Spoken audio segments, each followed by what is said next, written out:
자, 오늘 하나님 말씀은 로마서 8장 13절서부터 15절까지의 말씀이 되겠습니다. 로마서 8장 13절부터 15절까지의 말씀을 제가 먼저 받들어 봉독을 하겠습니다. 너희가 육신대로 살면 반드시 죽을 것이로되 영으로서 몸의 행실을 죽이면 살리니 무릇 하나님의 영으로 인도함을 받는 그들은 곧 하나님의 아들이라. 너희는 다시 무서워하는 종의 영을 받지 아니하였고 양자의 영을 받았으므로 아바 아버지라 부르짖느니라. 아멘. 네, 오늘은 성령님과 동행하는 삶, 이렇게 제목을 정해봤습니다. 우리가 믿는 하나님은 우리가 생각하는 것 그 이상으로 크신 분이고 능력의 하나님이시고 또 전지전능하신 하나님이십니다. 우리의 그 100에서 200 정도 되는 그 IQ 가지고는 그 하나님을 다 알 수도 없고 이해할 수도 없습니다. 그래서 탁월한 인생을 사는 사람은 내 힘과 내 능력과 내 경험으로 살아가는 것이 아니라 그 위대하신 하나님의 능력으로 살아가는 사람들입니다. 이걸 세상 사람들 잘 몰라요. 그래서 자기 개발을 하려고 그러고 어떤 잠재력을 개발하려고 그런 것에 관심이 많이 있는데, 그것보다 더 중요한 것은 온 천하를 창조하시고 주관하시는 그 하나님의 능력 앞에 그 능력을 힘입고 사는 것이 더 중요하다는 거예요. 로마서 1장, 2장, 3장에 보면은 모든 사람이 다 죄인이라고 그랬어요. 죄를 지은 명백한 죄인뿐만 아니라 죄가 아직 드러나지 않은 그 속에 있는 사람도 이미 죄인이라고 그랬어요. 또한 유대인들은 자신들은 하나님이 자기 민족을 선택했기 때문에 하나님께 선택받았다는 그 하나만으로 자기들은 깨끗한 줄 알았어요. 또 율법을 가지고 있었기 때문에 아브라함의 자손이기 때문에 자기들은 죄와 상관없을 거라 생각했는데 그렇지 않다는 거예요. 그들도 죄인이다. 율법적이고 종교적인 모습을 가지고 있어도 역시 죄인이다. 그런 이야기들을 이제 기록하고 있었어요. 그러면서 바울은 그러면 어떠하니요? 너희는 어떠뇨? 라고 하는 거예요. 우리는 어떠냐? 그럴 수 없느니라. 우리도 다 죄인이라는 거예요. 절망적이잖아요. 죄의 싹은 사망이라 그러고 다 죽음이라 그러는데, 그때 이제 4장 5장에 가면은 그 인류의 죄를 해결하시는 예수님에 대해서 소개하고 있습니다. 예수 그리스도, 십자가에 죽으신 예수. 그리고 6장, 7장, 8장에 보면 이제 그 예수를 주로 믿어서 구원받은 사람들이 성화되는 모습. 어떻게 하면 정말 의인이 될 수 있는가, 의인처럼 살아갈 수 있는 것이냐라고 말씀하고 있는 거예요. 그런데 자꾸만 우리가 예수를 믿었지만 아직도 내 안에 내가 있기 때문에, 내가 주인이 되었기 때문에, 예수님을 믿는다는 것은 주인이 바뀐 거거든요. 내가 주인이 아니라 예수님이 주인입니다 라는 것인데, 아직도 계속 내 안에 죄가, 그러니까 내 안에 내가 주인이기 때문에 죄된 모습이 나오기 때문에 로마서 6장 12절부터 13절 말씀은 그러므로 너희는 죄로 너희 몸을, 죽을 몸에 왕노릇 못하게 하고 죄가 우리의 왕이 되지 않게 하고 몸의 사욕을 순종치 말고, 또한 너희 지체를 불의의 병기로 죄에게 드리지 말고 오직 너희 자신을 죽은 자 가운데서 다시 산 자같이 하나님께 드리며 너희 지체를 의의 병기로 드리라 라고 말하고 있는 거예요. 그러니까 죄의 불의의 병기로 드리지 말고 의의 병기로 살아야 된다. 그런데 우리가 예수님을 믿었지만, 그렇지만 내가 아직 옛 습관이 그대로 나오는 거예요. 그래서 로마서 7장에 보면 그 갈등이 계속 나오고 있어요. 죄의 습성이 그대로 남아 있어요. 고민이 있어요. 격렬한 싸움이 있는 거예요. 왕자가 자기가 한 건 아무것도, 거지가 자기가 한 것이 아무것도 없는데 그 왕의 은혜로 그냥 왕자가 되었는데 아직도 그 거지의 습성을 가지고 있는 거예요. 나쁜 말이 나오고 아직 그 왕자가 누려야 할 것들이 익숙치 않고 막 이러는 거예요.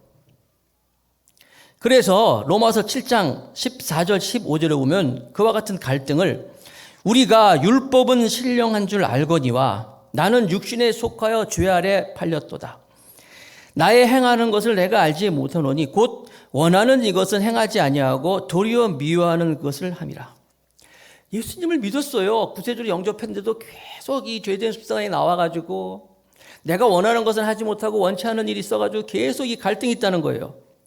누가? 바울도 그렇게 갈등을 하고 있어요. 급기야 그래서 7장 23절에 그는 이와 같은 정직한 고백을 하고 있죠. 로마서 7장 24절에 오호라 나는 곤고한 사람이로다. 이 사망의 몸에서 누가 나를 건져내라. 이게 다른 사람이 한 게 아니에요. 사도 바울이, 이 로마서를 기록한 사도 바울이 기록하고 있는 거예요. 그분도 이렇게 내가 예수님을 주로 고백하고 믿고 하는데도 계속 내가 원하는 것은 하지 않고 내 속은 원이로되 원치 않는 것을 행함으로 내가 이렇게 갈등하고 있어. 야, 나는 진짜 대책 없는 사람인가 보구나.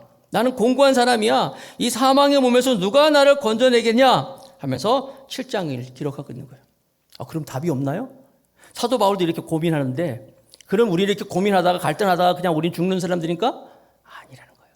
오늘 보면 로마서 8장에 보면 아니라는 거예요. 답이 있다는 거예요. 답이 있다. 정답이 있다. 그게 뭐냐? 성령 하나님이라는 거예요. 로마서 8장 2절 말씀입니다. 같이 한번 읽어봅시다. 시작. 이는 그리스도 예수 안에 있는 생명의 성령의 법이 죄와 사망의 법에서 너를 해방하였음이라. 로마서 7장까지는요. 성령의 얘기가 없어요. 언급이 없어요. 그러나 죄인이다. 예수 그리스도를 구주로 영접하면 의인이 되는 것이다. 그러나 계속 6장, 7장, 8장 이제 성화가 되는데 6장에 죄의 권세 있는 것이 아니고 율법 아래 있는 것도 아니고 하면서 그래도 계속 고민하고 갈등하는데 드디어 6장, 7장, 8장 가서 8장에서 드디어 바울이 빵 터뜨리는 게 있는데 뭐냐면 바로 성령 하나님을 소개하고 있어요. 7장까지만 해도 성령 얘기가 없다가 8장에는요. 성령이라는 말이 20번 이상 계속 언급되고 있어요. 하나님의 성령님. 왜 갑자기 바울이 이렇게 성령을 소개하고 있습니까? 아까 말씀드린 것처럼 우리 안에 있는 나와의 이 하나님의 이 영과의 이 갈등, 우리는 해결할 수 없어요. 해결할 능력도 없어요. 오직 한 가지 길. 성령 하나님, 성령의 도우심이 없으면 죄를 이길 수도 없고 성령의 도우심이 없으면 성령의 능력이 아니면 이 죄의 습관을 끊을 수도 없다는 거예요. 그래서 로마서 8장 11절 말씀, 바울은 이 성령의 능력이 어느 정도까지 능력이 있냐면 예수를 죽은 자에서 살리신 여러분 예수님이 십자가에 못 박혀 돌아가셨는데 예수님이 십자가에 못 박혀 죽은 그 예수님의 몸을 무엇이 살렸냐라고 하면서 이렇게 고백합니다. 로마서 8장 11절에 예수를 죽은 자 가운데서 살리신 이의 영이 성령님이죠. 너희 안에 거하시면 그리스도 예수를 죽은 자 가운데서 살리신 이가 너희 안에 거하시는 그의 영으로 말미암아 너희 죽을 몸도 살리시리라. 바로 그거예요. 성령이 바로 내 안에 있는 못된 습관, 나의 잘못된 이 모든 것들을 다 끊을 수 있는 능력이 될 수 있다는 거예요. 처음에 제가 말씀드렸잖아요. 이 하나님의 능력으로 살아가는 사람이 탁월한 인생을 살 수 있다는 거예요. 나의 죽었던 이 비전도 성령님이 살려주실 것이고 죄의 습관도 끊어주실 것이고 죄로부터 이기게 하실 것이라 말씀하는 거예요. 그래서 우리가 갈라디아서에 보니까 갈라디아서 5장 16절 17절에 내가 이르노니 너희는 성령을 쫓아 행하라. 육신을 쫓지 말고 성령을 쫓아 행하라는 거예요. 그리하면 육신의 욕심을 이루지 아니하리라. 육신의 소욕은 성령을 거스리고 성령의 소욕은 육체를 거스리나니 이 둘이 서로 대적함으로 너희의 원하는 것을 하지 못하게 하려 함이라. 지금까지 한 이야기를 갈라디아에서 바울이 다 다시 말씀하고 있는 거예요. 바울도 계속 이 죄에 대해서 자기가 투쟁하고 결심하고 맹세했지만 안 된다는 거예요. 우리도 그렇지 않습니까? 우리도 얼마나 많은 결심을 해요. 얼마나 많은 다짐을 해요. 그러나 이것이 다 안 되잖아요. 내 힘으로, 내 능력으로, 내 생각으로, 내 자기 개발로 아니라는 거예요. 내 안에 계신 성령의 능력으로 이길 수 있다. 그래서 성령님을 의지할 때 성령님이 우리의 모든 못된 습관을 다 물리쳐 주시고 죄를 극복하게 하고 역동적으로 살게 하고 하나님이 원하시는 예수 그리스도를 주로 고백한 의로서의 그 성품이 그의 삶이 드러날 수 있다는 거예요. 그래서 여러분 이 성령님이 내 삶의 주인이 될 때 성령 충만할 때 막 드러나는 결과가 어떤 겁니까? 이게 성령의 열매예요. 성령의 열매. 성령의 열매 한번 같이 한번 볼까요? 갈라디아서 5장 22절 23절 말씀 다 같이 시작. 오직 성령의 열매는 사랑과 희락과 화평과 오래 참음과 자비와 양성과 충성과 온유와 절제니 이 같은 것을 금지할 법이 없느니라. 바로 그 성령을 의지하고 성령님과 동의할 때 이런 막 열매가 나오는 거예요. 여러분, 성령 충만, 그러니까 우리가 오늘 로마서 8장에서 얘기하는 성령은요, 위로부터 오는 성령, 그러니까 그 사도행전 2장에 있는 위에서부터 강하게 임하는 그런 성령이 아니라 내 안에 계신 성령님, 내 안에 계신 성령님을 나의 주인으로 모실 때, 이럴 때 나타나는 성령 충만이에요. 바로 그럴 때 사랑과 희락과 화평과 오래 참음과 자비와 양성과 충성과 온유와 절제, 이런 것들이 막 열매 맺는다는 거예요. 그러니까 저 사람 성령 충만한 사람이다, 방언을 막 하고 막 신령하고, 그게 아니라 바로 이런 열매들이 맺어지는 사람이 성령의 사람이라는 것을 알 수 있는 거예요. 자, 그래서 성령님과 동행할 때, 오늘 본문, 오늘 제목, 성령님과 동행할 때 오늘 본문을 통해서 어떤 일이 일어나는가? 첫 번째, 성령님과 동행하는 삶을 살면 생명과 평안을 얻게 됩니다. 로마서 8장 6절 말씀입니다. 한번 같이 읽어봅시다. 시작. 육신의 생각은 사망이요 영의 생각은 생명과 평안이라. 육신의 생각은 사망이라는 거예요, 여러분. 가만히 여러분들이 내 육신이 요구하는 것이 무엇인가, 내 육신이 바라는 것이 무엇인가 한번 생각해 보세요. 내 육신이 원하는 대로 내가 살면 어떻게 되는가? 성경은 사망이라고 얘기하고 있어요. 육신에 원하는 것이 무엇이냐? 갈라디아에서 보니까 사도 바울은 육신의 그 원하는 것들을 기록하고 있는데, 갈라디아서 5장 19절에서 21절, 육신의 일은 현저하니 분명하다는 거예요. 곧 음행, 더러운 것과 호색, 우상 숭배, 술수와 원수를 맺는 것, 분쟁, 시기, 분냄, 당짓는 것과 불리함과 이단과 투기와 술취함과 방탕함과 또 그와 같은 것들이라. 중요한 것은 이런 일을 하는 자들은 하나님의 나라를 유업으로 받지 못할 것이요 라고 했어요. 이게 다 내 육신이 원하는 거거든요. 내가 원하는 대로 결국은 뭐예요? 사망이라는 거예요. 우리가 다 그렇게 살았어요. 에베소서 2장 3절 말씀해 보니까, 전에는 우리도 다 그 가운데서 우리 육체의 욕심을 따라 지내며 육체와 마음에 원하는 것을 하여 다른 이들과 같이 본질상 진노의 자녀였더니. 죄의 싹은 사망이다. 바로 그런 죄 가운데 있는 죄의 자녀, 본질상 진노의 자녀였다는 거예요. 아까 말씀드렸잖아요. 육신의 생각은 사망이에요. 로마서 8장에서는 그것을 계속 강조하고 있어요. 그래서 로마서 8장 6절, 육신의 생각은 사망이요. 로마서 8장 7절, 육신의 생각은 하나님과 원수가 되나니. 로마서 8장 8절, 육신에 있는 자들은 하나님을 기쁘시게 할 수 없느니라. 우리는 안 돼요. 육신에 오고난 대로 이렇게 사망으로 갈 수밖에 없다는 거예요. 그러나 성령님이 내 안에 계시고 내가 성령님을 의지하게 되고 성령님을 인정하게 되고 모셔드리고 환영하게 되면은 내 육신이 원하는 이런 것들을 다 제어할 수 있다는 거예요. 그런 노래도 있잖아요. 세상 즐거움 다 버리고 세상 자랑 다 버렸네. 주 예수보다도 귀한 것은 없네. 교회 다니신 분들 중에 이 찬송 별로 안 좋아하는 사람 있어요. 아니, 왜 세상 즐거움 다 버리라고 합니까? 세상 자랑을 어떻게 다 버리라고 합니까? 이 찬양 좀 마음에 안 든다 그래요. 제가 전에 옛날에 그 학창시절 때 동기를 만났는데, 그 동창을 만났는데 내가 목사라는 사실을 알고 그러는 거예요. 야, 그러면 목사님은 진짜 술도 안 먹니? 한 모금도 안 먹니? 아무도 안 보는데 한번 먹어도 되잖아. 이거 안 먹고 어떻게 살아? 막 그렇게 나를 도전하는 친구들도 있었어요.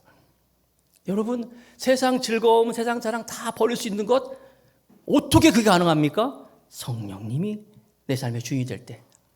우리 교회 오늘은 안 나오셨지만 얼마 전에 우리 교회 그 등록하신 그 한 분이 계시는데, 우리 권사님의 전도를 받고 오셨는데, 그분이 이제 교회를 안 다니시는 분이에요. 교회를 안 다니시고 그러신 분인데, 불교인가 하여튼 뭐 아니야, 종교가 없었는 것 같은데, 아무튼 그분이 더감사교회에 등록을 하고 이제 우리 교회에 나오기로 이제 마음을 먹고 저와 같이 이제 식사를 하면서 이제 이야기를 나누는데, 목사님, 제가 이제 더감사교회에 등록을 하고 교회 출석을 하려는데 아들들을 불러놓고 얘기를 했대요. 아들들아, 나는 이제 우리 동네에 있는 그 더감사교회에 등록을 하고 교회를 다니겠다. 그렇게 알아라. 그래서 아들들한테 이렇게 선포를 했대요. 근데 큰아들이 그러더래요. 어머니, 어차피 어머니가 종교 생활을 할 것 같으면 기왕이면 천주교 가면 안 될까요? 그러더라는 거예요. 그게 무슨 소리냐? 아니, 어머니 교회를 가면요, 술도 못 먹고 뭐 담배도 못 피고 아무것도 못 하고 하지 말라는 거 많고 그런다는 거예요. 아니, 좀 천주교는 그렇게 막 적당히 뭐 죄를 지고 죄를 져도 이제 가서 고해성사잖아요. 가서 나 죄 졌습니다 한마디 하면 다 용서받고, 그래서 이게 우리 체질에 맞지 않냐고, 천주교 믿으면 안 되냐고 아들이 그러더라는 거예요. 그래서 이분이 아니야, 나는 더 감사교회 나갈 거야 하면서 결단했다고 그런 얘기를 제가 들었어요. 여러분, 세상 즐거움, 세상 자랑, 사람들은 다 세상의 어떤 것을 위해서 아까 말씀드린 것처럼 육체의 일을 따라서 현저하게 막 그걸 따라가는데 결론은 뭐예요? 결론은 사람들은 그래서 인생은 허무하다 이런 거예요. 그러나 오늘 성경은 말씀하고 있어요. 성령을 행하면 영의 생각은 생명이 있다는 거예요. 생명. 그리고 평안이 있다는 거예요. 생명을 살리는 하나님의 능력, 그리고 평안.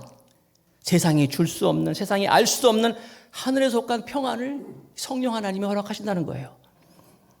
맥카튼이라는 호주에 사역하시는 목사님이 중국 선교, 내륙 선교의 아버지인 그 허드슨 테일러를 찾아가서 뵙고 그분과 같이 이제 며칠 동안 동행하면서 봤는데, 허드슨 테일러 그 중국 선교사인데 막 얼마나 많은 어려움과 또 많은 일이 있는데도 너무나 평안하게 또 사역을 하시는 걸 본 거예요. 환경은 그렇지 않은데. 그래서 물어봤대요. 어떻게 이런 평안이 있을 수 있습니까? 그때 허드슨 테일러는 하나님과 함께 거하는 것에서 오는 평안입니다, 이렇게 소개하더래요. 그래서 이 맥카트니는 글을 썼습니다. 그에 대해서 허드슨 테일러에 대한 글입니다. 그는 언제나 하나님 안에 거하고 있었다. 그리고 하나님이 그 안에 거하였다. 이것은 요한복음 15장에서 말씀하고 있는 주님 안에 거하는 참 모습이라고 하겠다. 이렇게 그를 평가하고 있어요. 사실 여러분, 허드슨 테일러가 늘 평안한 것이 아니에요. 뭘 이렇게 그 의료기기 같은 것도 가져와서 중국인들 선교하기 위해서 갖다 놓으면 밤사야 뭐 없어지기도 하고, 선교사님 집에 도둑이 몇 번 들기도 하였고, 약탈도 당하고, 아들, 딸들이 풍토병으로 죽고, 심지어 아내마저도 풍토병으로 죽었어요. 그런데도 이 허드슨 테일러는 세상이 줄 수 없는, 세상이 알 수 없는 그런 평안을 가지고 귀한 사역을 감당했어요. 수많은 사람들이, 중국 5만여 명의 사람들이 그로 인하여서 그 내륙 선교회를 통하여서 죽기로 돌아오는 일이 있고, 중국 선교회에 큰 획을 그은 선교사였던 거예요. 성령님과 동행할 때 바로 성령과 함께하면 그 안에 기쁨과 평안이 있다는 사실을 믿으시기 바랍니다. 두 번째로, 성령님과 동행하면 두려움이 사라지고 하나님과 가까워져요. 두려움이 사라지고 하나님 가까워진다. 오늘 본문 말씀 로마서 8장 15절인데 같이 한번 읽어봅시다. 시작. 너희는 다시 무서워하는 종의 영을 받지 아니하였고 양자의 영을 받았으므로 아바 아버지라 부르짖느니라. 여러분, 이 말씀이 얼마나 귀한 거예요. 제가 말씀드린 그 전능하신 하나님, 그 하나님, 천지 만물을 창조하신 그 하나님을 우리는 아바 아버지라고 부르셨다는 거예요. 아바 아버지라고. 그러니까 여러분, 그 하나님을 향하여서 아바란 말은 아람어로 우리말로 아빠라는 말이란 거예요. 저 멀리 계시는 하나님이 아니라 아빠라고 부를 수 있는, 아버지라고 부를 수 있는 하나님과의 그 친밀함을 누리셨다는 거예요. 어떨 때? 성령님과 동행할 때. 사탄은 우리에게 네가 네 인생의 주인이야, 너 혼자 결정해야 돼, 네 마음대로 살 수 있어야 돼, 그래서 마치 자기가 모든 걸 다 해결할 수 있는 것처럼 살아가요. 그러나 그렇지 않잖아요. 우린 유한한 존재이기 때문에. 고아가 정말 자기 혼자서 계획하고 자기 혼자서 고민하고 혼자 두려워하고 자기 능력으로 살려가잖아요. 그러니까 고아들은 늘 불안하잖아요. 그러나 아버지가 있는 사람은, 부모가 있는 사람은 달라요. 마찬가지로 여러분, 하나님이 오늘 말씀하시잖아요. 아바 아버지라 부를 수 있다. 아바 아버지라 부를 수 있다. 가끔 가다 보면 드라마에서 보면 그 드라마에 여러분 그 중심 내용 중에 여러 가지 있지만 그 출생의 비밀 가지고 막 이야기가 되잖아요. 이게 아주 재벌 아들인데, 재벌의 그 자녀인데 그걸 몰라가지고 지금 막 거지같이 살고 있다는 거예요. 막 그러면서 얘기가 막 진행되는 거예요. 답답하죠. 아유, 아버지를 알면, 얼마나 빨리 알았으면.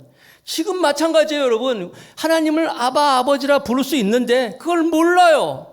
그럴 때 어떻게 해야 돼? 빨리 가르쳐줘야 돼요. 빨리 깨달아야 돼요. 하나님이 나의 아버지가 되시는구나. 아바 아버지라 부르짖느니라. 여러분, 대학 입학을 앞두고 자녀가 아들이 이 어느 대학을 갈 것인지 막 고민하는데 자기 부모하고 의논하지 않고 그 동네 앞에 있는 그 풀빵 장수하고 의논을 했어요. 그래가지고 풀빵 장수 얘기 듣고 들어와가지고 아버지한테 아버지 나 이번에 대학을 가는데 이 대학을 가야 할 건데 그 앞에 그 풀빵 장수가 이 대학 가라 그래서 나 여기 갈 거예요. 아버지 어떻게 생각하세요? 그럼 여러분 뭐라 그러겠어요? 너 내 아들 맞냐? 여러분 하나님을 우리 아버지라고 부를 수 있는 거예요. 하나님을 아버지라고 부를 수 있으면서 그 하나님과 친밀감을 누려야 되는데 왜 그것을 알지 못합니까? 오늘 사도는 한 성령님과 동행하면 두려움이 사라지고 하나님과 가까워질 수 있다. 이런 친밀감을 누릴 수 있다고 말씀하고 있는 거예요. 이런 하나님과의 친밀함이 성령님과 동행함으로 여러분도 누릴 수 있기를 축복합니다. 세 번째로 성령님과 동행하여 살면요, 우리의 연약함과 기도를 도와주신다고 또 본문은 말하고 있습니다. 유명한 말씀이에요. 로마서 8장 26절 다 같이 읽겠습니다. 시작. 이와 같이 성령도 우리 연약함을 도우시라니 우리가 마땅히 빌 바를 알지 못하나 오직 성령이 말할 수 없는 탄식으로 우리를 위하여 친히 간구하시느니라. 우리의 연약함을 도우신다 그랬어요. 우리가 얼마나 연약한 존재들입니까? 우리가 얼마나 연약한 존재들이에요? 강한 것 같지만 강하지 않잖아요. 누가 나한테 이상한 눈빛만 줘보세요. 마음이 덜컹하잖아요. 어떤 얘기 한마디만 들어보세요. 밤새 잠 못 자는 게 우리예요. 우리가 여러분 얼마나 연약한 존재입니까? 시편 103편 14절에 보니까 이는 저가 우리의 체질을 아시며 우리가 진토임을 기억하심이로다. 흙이에요. 흙.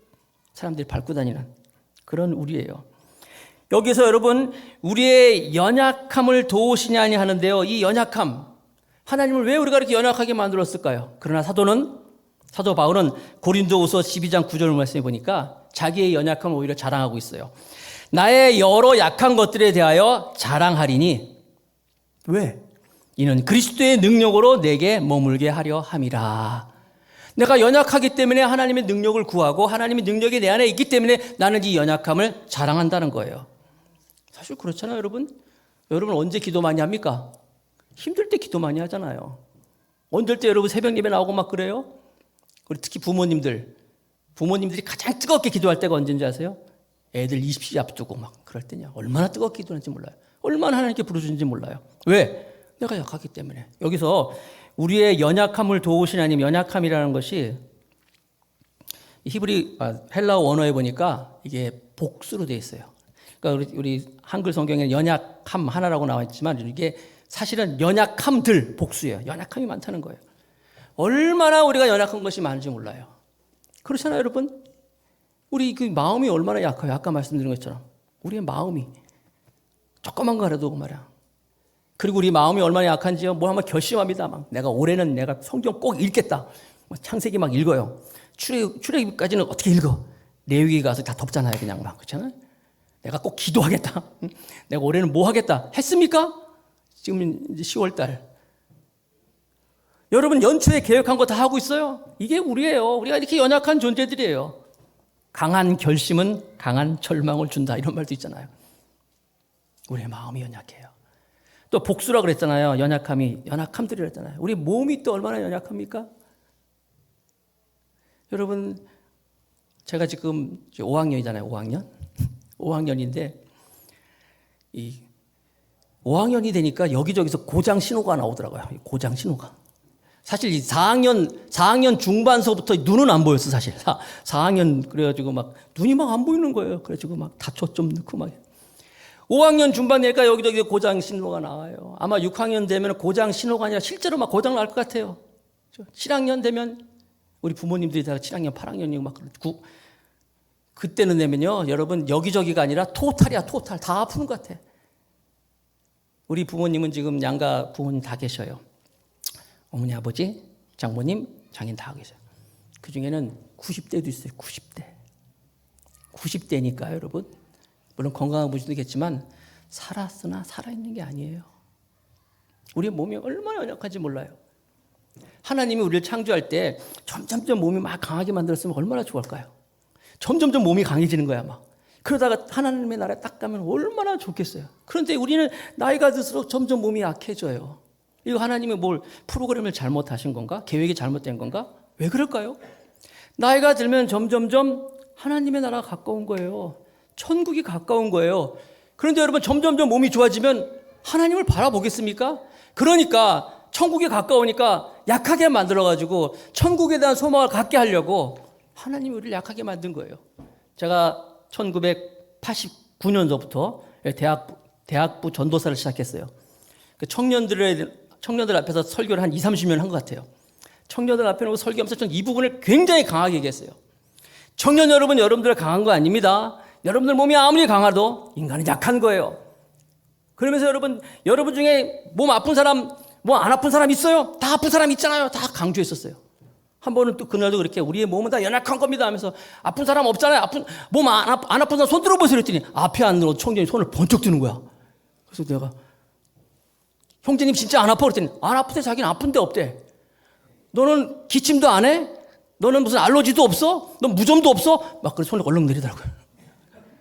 여러분 우리는 몸은요 다 연약할 수밖에 없는 거예요. 그러나 아프기 때문에 건강하기 때문에 하나님을 찾지 않는다면 사실 그 건강은 축복이 아니에요.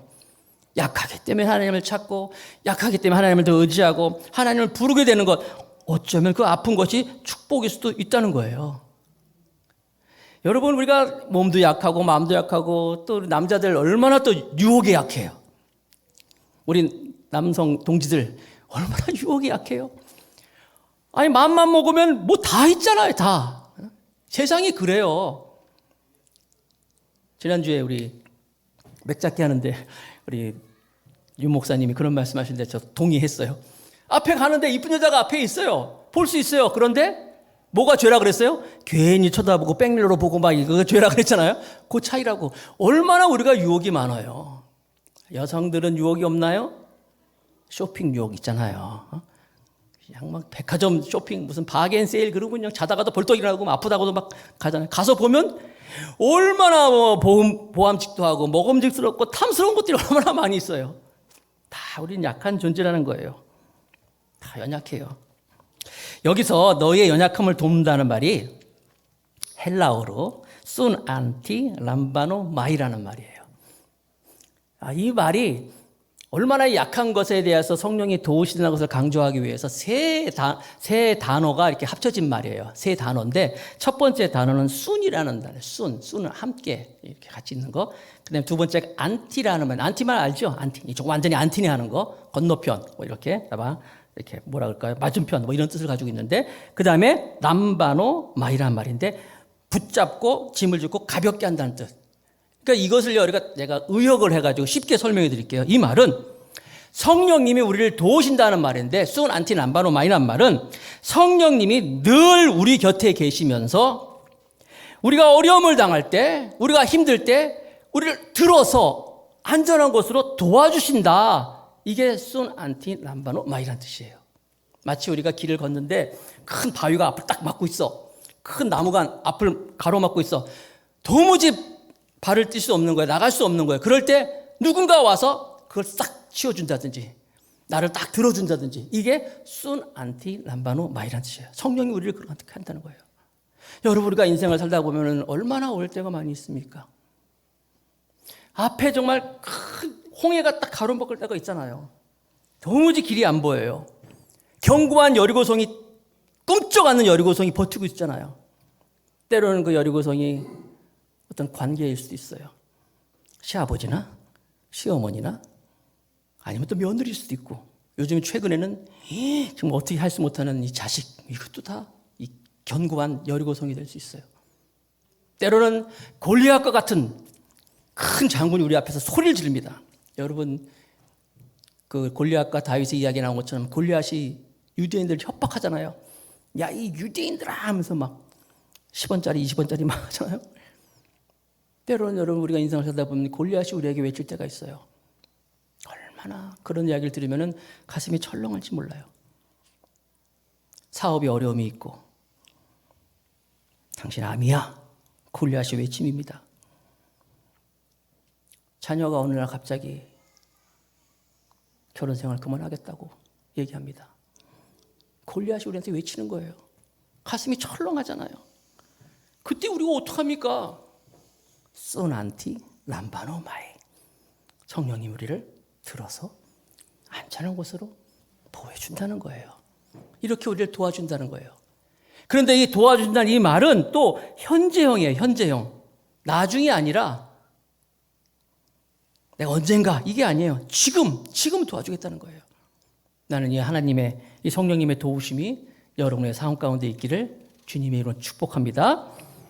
하나님을 성경 안에만 갇혀있는 하나님을 믿지 마세요. 구약 안에 신약 안에만 갇혀있는 하나님이 아니라 지금도 역사하시는 하나님, 우주를 창조하시고 만물을 창조하시고 나를 주관하시는, 나를 도우시는 그 하나님으로 믿는 여러분 되시기 바랍니다. 그 하나님은, 예수님은 성령님을 소개할 때 보혜사라고 말씀하셨잖아요. 요한복음 14장 16절에 내가 아버지께 구하겠으니 그가 또 다른 보혜사를 너에게 주사 영원토록 너희와 함께 있게 하시리니. 보혜사가 무슨 말이냐면은 변호사 같은 거예요. 법정에 가서 보면은 아무리 흉악한 범죄를 지은 자라 할지라도 변호사는 항상 이 사람의 입장에서 얘기합니다. 모두가 다 욕을 해도 변호사는 아닙니다. 이 사람이 그럴 수밖에 없었어요. 이 사람에게 선처를 원합니다. 이게 보혜사예요. 더 나아가서 보혜사는요, 언제나 내 편이야. 언제나 나와 함께 하는 것이고. 그래서 내가 잘못해도 칭찬하고 격려하는 거예요. 마치 어린아이들이 어린아이가 막 걸음만 막 배우기 시작할 때 막 걸으면 사람들이 어떡합니까? 어이구 잘한다, 어이구 잘한다, 어이구 잘한다, 어이구 잘한다 막 하잖아요. 그게 보혜사예요. 언제나 우리에 대해서 응원하시는 거예요. 언제나 우리를 칭찬하는 거예요. 설령 넘어진다 할지라도 얼른 뛰어가서 안아주고. 어떤 부모가 애가 넘어졌더니 너는 다시는 못 일어날 거야. 그것도 못하는 거야. 이런 부모 어디 있습니까? 그런 부모는 이제 좀 특별한 치료를 받아야 되잖아요. 보통의 부모는 다 칭찬하고 격려하잖아요. 보혜사가 그런 분이에요. 보혜사를 너에게 보내주사라고 말씀하셨어요. 시간이 많이 갔네. 여러분 제가 순복음 출신 아닙니까? 성령에 대한 얘기를 하자면요. 정말 내가 다음 주도 성령에 대한 얘기 계속 합시다. 여러분 가운데서 왜 나한테 왜 능력이 없는 거지? 왜 나한테 이런 왜 하나님의 그 은혜가 없는 거지? 아까 말씀드린 고아랑 똑같은 거예요. 아니에요. 우리 안에 성령님이 계셔요. 성령님이 내재하고 계십니다. 성령님을 의지하시기 바랍니다. 그러면 이 성령님이 우리 안에 평안을 주고, 세상이 줄 수 없는 평안을 주고, 또 위로를 주시고, 생명을 주시고, 도와주시고, 말할 수 없는 탄식으로. 탄식 아세요, 여러분? 탄식은 적당히 걱정하는 게 아니에요. 막 가슴을 치는 게 탄식이에요. 우리가 기도하지 못할 때 말할 수 없는 탄식으로 우리를 기도를 도운다 그랬잖아요. 기도하지 않을 때 탄식하면서 우리를 기도하게 만드시고, 우리가 기도할 때는 기도를 할 수 있도록 용기를 주시고 힘을 주시고 능력을 베풀어 주신다는 거예요. 이 성령님의 도우심, 이 하나님의 능력으로 성령님과 동행함으로 말미암아 저 여러분들이 정말 인생을 멋지고 탁월하게 살아가기를 주님의 이름으로 축원합니다.